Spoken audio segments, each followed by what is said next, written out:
nature of warfare is constantly changing, and new threats are rapidly evolving around the world.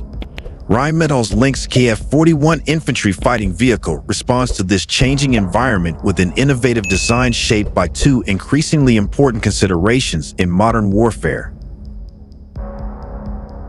Infantry fighting vehicles, IFV, need the adaptability to fight and win in any battlefield environment, and they need sufficient lethality and protection to dominate in peer-to-peer conflicts. The Lynx KF41 is a modern infantry fighting vehicle designed to provide significant fighter power and maximum protection on the battlefield. Its main armament includes a 30 or 35 mm automatic cannon, coupled with a coaxial 7.62 mm machine gun, offering a combination of firepower and flexibility for a variety of combat situations. The vehicle is in service with Hungary and was designed in Germany, reflecting international cooperation in the field of defense.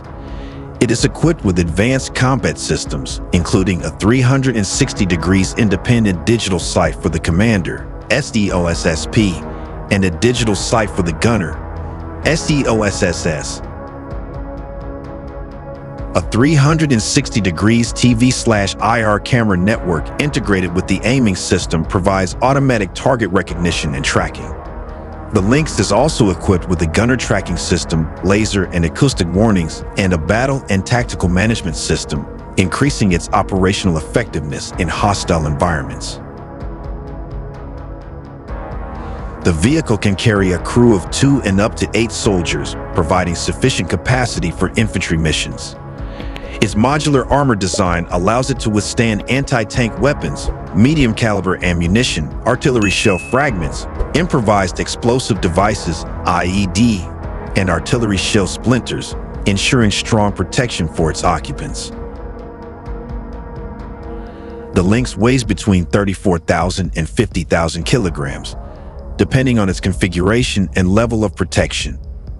Despite its impressive size, measuring 7.7 meters long, 3.6 meters wide, and 3.3 meters high, the vehicle can travel at a speed of 70 kilometers and has a range of 500 kilometers, providing exceptional mobility for a vehicle of its class. The minister compared the Lynx to previous models, stating that the Lynx represents a significant technological advancement. He stressed the need for trained soldiers to operate this high-tech equipment and cited the success of the Man to the Steel recruitment campaign, which has created a dedicated professional military unit. Jörn Bernhard, CEO of Rheinmetall Landsystem GmbH, noted that the Zalaegerszeg plant, which was inaugurated less than a year ago, has produced the first Lynx KF41, the world's most modern infantry fighting vehicle. He highlighted important developments behind the scenes over the past few years, including the establishment of Rheinmetall Hungary CERT and the construction of the state-of-the-art Zalaegerszeg plant. He revealed plans to produce a range of new combat vehicle variants and air defense systems, which will enhance the security of Hungary and Europe. The Lynx KF41 meets these requirements through an open mechanical, electrical, and software architecture that allows for the modification of systems, armor, and weapons as needed. The Lynx can be quickly reconfigured from a low-pressure armored personnel carrier suitable for peacekeeping operations to an agile and highly protected IFV suitable for conventional peer-to-peer conflicts.